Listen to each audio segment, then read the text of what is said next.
If you want to research your family tree for the first time, don't go online. Simple thing.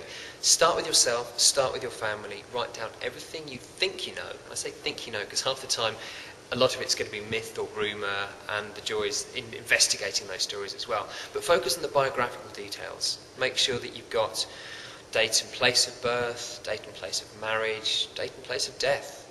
Talk to relatives and try and find out information and stories from particularly older people in your family. Look for objects, artefacts, heirlooms, photographs, letters, correspondence, diaries, school reports, all of the personal archives that we tend to keep and forget about.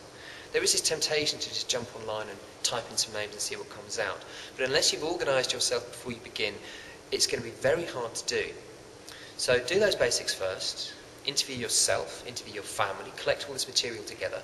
Then draw your first family tree. Start with yourself, and then work back in time, generation by generation, adding in these very important pieces of information too, date and place of birth as I've mentioned. But also, geography is going to be important. Make sure that you can start to work out where you need to go further afield to do your research.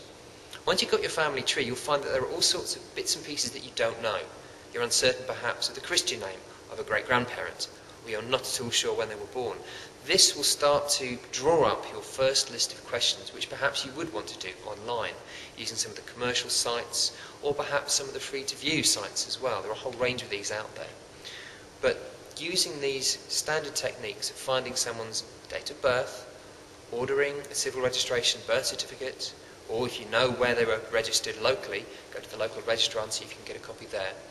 That will then give you information about parents, which you can use to search for a marriage, which will give you their ages, which will allow you to repeat the process by searching for their dates of birth. Always work back in time, step by step by step.